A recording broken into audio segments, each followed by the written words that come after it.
IRB infra के investor relation director Anil Yadav जुड़ रहे हैं कॉर्पोरेट चैट में। यादव साहब, स्ट्रीट आपके नंबर्स को देख के बहुत बुलिश हो रही है, इसलिए नंबर्स के बारे में बात कर लेते हैं। 26% इंप्रूवमेंट टोल कलेक्शन में हमने देखा है दिसंबर के महीने में, काफ़ी सस्टेन हो रहा है। बताइए क्या ट्रेंड नज़र आ रहा है? Thank you. ग्रोथ मोमेंटम काफी अच्छा रहा है। और अगर नवंबर में देखें, नवंबर में हमने 20% की ग्रोथ रिपोर्ट की थी।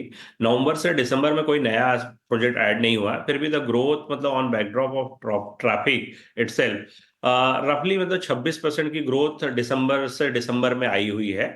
तो वो 26% की ग्रोथ हमने मतलब ऑब्जर्व की है इन दिसंबर मंथ। और आगे अभी जस्ट हमने श्यामखली प्रोजेक्ट मतलब टुवर्ड्स एंड ऑफ दिसंबर चालू किया है, तो उसका भी कलेक्शन नेक्स्ट क्वार्टर में फुल क्वार्टर के लिए आएगा और ग्रोथ मोमेंटम कंटिन्यू रहने की उम्मीद है।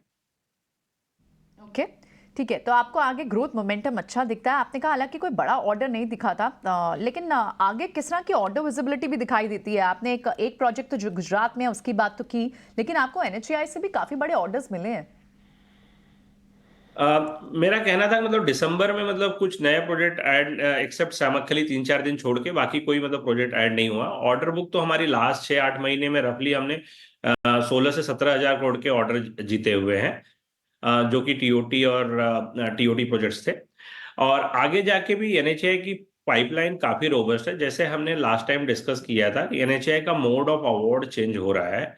Now most of the projects will be on BOT project. तो रफली मतलब 5 से 7% जो बीओटी का मतलब मोड पे अवार्ड होता था, वो अब आगे जाके 40 से 50% होने वाला है। रफली 20 से 25 हजार करोड़ के प्रोजेक्ट ऑलरेडी एनएचएआई के वेबसाइट पे हैं, जो अगले 1 से 2 महीने में बिड आउट होंगे। और आईआरबी कंसिडरिंग मतलब यूनिक प्रपोजिशन आईआरबी का ऐसा है कि आईआरबी के पास प्राइवेट इन्वेट है, जहां आईआरबी 51% ओन करता है, गवर्नमेंट ऑफ सिंगापुर 49% ओन करता है।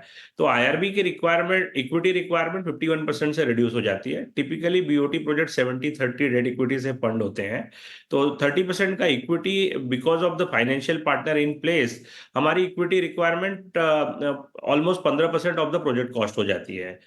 और इन प्रोजेक्ट्स का ईपीसी एग्जीक्यूशन आईआरबी ही करता है, जहां से 20 से 22% की आसपास की एबिडा मार्जिन जनरेट होती है। तो considering the EBITDA margin, equity construction margin से ही फंड हो जाएगा, हमें नई इक्विटी की रिक्वायरमेंट नहीं होगी। और हमारी बैलेंस शीट भी काफी लीन है। तो जैसे जैसे ज्यादा से ज्यादा बीओटी प्रोजेक्ट आएंगे, definitely players like us who has lean balance sheet will benefit out of that. ठीक है यादव जी, पहले तो बहुत शुक्रिया, आप 18 और स्वदेश को समय दे रहे हैं। और इसमें कोई दो राय नहीं है कि आपकी कंपनी नहीं बल्कि आपके पीयर्स के पास भी ऑर्डर बुक की कोई कमी नहीं है, इसमें तो कोई दो राय है ही नहीं। तो इसलिए ये बात तो है ही। सर, अभी आपने ना एक पॉइंट बोला, वो मैंने जो नोटिस किया, वो आप बता रहे हैं कि आपके जो प्रोजेक्ट्स हैं अब जो आपको मिलेंगे वो बीओटी पे ज़्यादा मिला करेंगे। अभी आप रेशो बता रहे थे करीब 40% प्रोजेक्ट ऐसे हो जाएंगे जो बीओटी पे हो जाएंगे। सर, इससे बैलेंस शीट पे कितना फ़र्क पड़ता है और मार्जिन्स वगैरह पे कितना फ़र्क पड़ता है? अभी आप कैसे काम करते हो ये भी और ज़रा बता देना। यस, तो हिस्टोरिकली आईआरबी हमेशा इंटीग्रेटेड प्लेयर होने की वजह से हम बीओटी और टीओटी प्रोजेक्ट को ही आय कर रहे थे। पास्ट में बीओटी का जो कंपोजिशन था वो 5 से 7% था। अभी बिकॉज एनएचआई के बोरोइंग पे रिस्ट्रिक्शन होने की वजह से गवर्नमेंट का फोकस है कि ज्यादा से ज्यादा प्राइवेट पार्टिसिपेशन होना चाहिए। और considering the private participation, BOT projects are increasing. तो रफली 40 से 50% बीओटी प्रोजेक्ट अवार्ड होंगे। और आईआरबी ये project through private InvIT execute करता है। तो प्राइवेट इन्वेट के थ्रू एग्जीक्यूट करने से आईआरबी का इक्विटी रिक्वायरमेंट 30% का 51% हो जाता है। रफली 15% के आसपास आईआरबी का इक्विटी रिक्वायरमेंट होता है, जो कंस्ट्रक्शन प्रॉफिट से इजीली फंड हो जाता है। तो ये यूनिक प्रपोजिशन आईआरबी के पास है, जिसकी वजह से हमें बीओटी प्रोजेक्ट, आगे बीओटी जो प्रोजेक्ट आने वाले हैं उसमें बिड करने में काफी सहूलियत मिलेगी।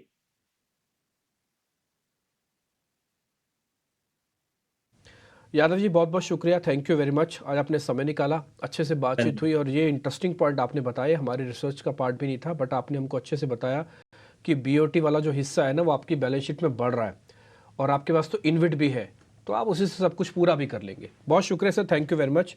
मैं आपका ज़्यादा समय नहीं लूँगा। मार्केट अगर आप देखेंगे तो पूरी तरह से एक रेंज में। एक काम और कर लेते हैं, जरा IRB इनविट का रेट आपके पास आ सकता है? IRB इनविट भी है इनके पास एक, अगर रेट आ सकता है तो फिर पूछते हैं, नहीं तो फिर छोड़ते हैं। यस ये है IRB इनविट। सोनी आप इसको चेक कर पाएंगे, आपके चार्ट पे आएगा ये 68 रुपीज़ का चल रहा है इनका इनविट। जी डिम्पी जी, आ रहा है चार्ट, बट टेक्निकली अगर हम देखेंगे चार्ट्स पे थोड़ा सा वीक है। कल के एक जो उसने लो मारा है 68.3, आज एक इनसाइड कैंडल ही बना रहा है, बहुत ज्यादा स्ट्रेंथ है नहीं, बट प्रोवाइडेड कि 68.3 को ऑफ फर्दर ब्रेक ना करे और थोड़ा सा बाउंस बैक करने की कोशिश करे अबव 69.5, तो आप देख सकते हैं कि यहाँ पे एक रिवर्सल हो सकता है टुवर्ड्स 70.5 टू 72 के एक रेंज में।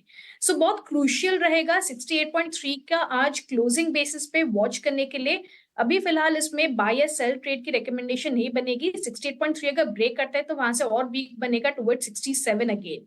सो थोड़ा सा वेट एंड वॉच कीजिए और लेवल्स को एक बार मेक और ब्रेक के लिए इसको इंतजार करना।